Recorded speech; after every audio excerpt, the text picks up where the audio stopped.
Žygimantai su pergalė ir visų pirma tavo mintys apie rungtynes?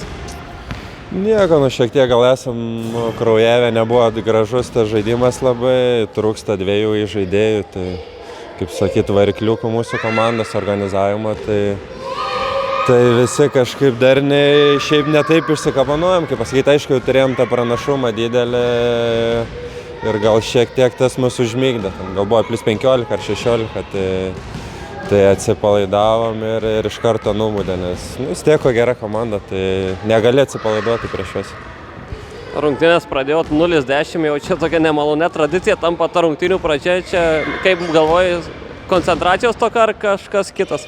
Nežinau, net nežinau iš tikrųjų, kad atrodo nusiteikę, apšilinėjom rimtai ir matai tuos veidus, kad tikrai visi nusiteikę, bet tas 0-10, net nežinau iš tikrųjų, kur čia ta priežastis, bet faktas, kad negalim tai pradėti, nes ir patiems tada sunkiau grįžti ir varžovas emociją pagauna, tai reikia paskui daugiau jėgų kainuoja grįžti ir palaikyti tą tempą. Turėjot plus 18, paskui jau buvo ir lygo, kaip galvoji, kas per tą atkarpą nepavyko po pertraukos? Tai sakau, šiek tiek gal atsipalaidavom, kad jau galvom čia varžybos baigtos ir pradėjo pataikyti tritaškius, aišku, mūsų ir rizikos buvo, ant Samaškas rizikavom, bet pataikė 3 tritaškius, man atrodo, antroji pusė, tai Kostas pataikė. Jie neturi ką praras, gaunė ant 15 taškų, atėjo laisvi metė, mes atsipalaidavom per daug tiesiog. Turėjot ir išvyką į Telšius ketvirtadienį, turbūt nelabai malonu ją prisimint. Tenai pagrindinė priežastis turbūt, kad krepšinį reikia pataikyti krepšį, to nepavyko ten padaryti. Į skylę reikia įmesti, jeigu nori laimėti, tai manau, kaip čia pasakyti, tą planą savo kaip daugiau mažiau ir gyvendino, bet jeigu laisvė nepataikom, tai čia nieko neprikursi.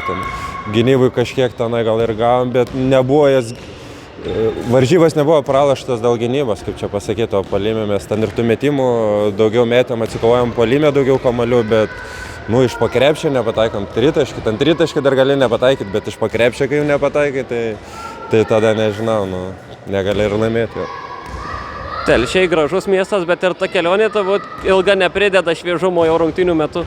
Tai kiekviena ta kelionė, bet tai žinom, kad tikėtis nėra, kad taip ir važiuoji nusiteikęs, kad visiems čia sąlygos vienodas, Telšiai pas mus atvažiuoja, jam irgi kelionė ilga, tai čia ant tos kelionės negalima nurašyti rezultatų.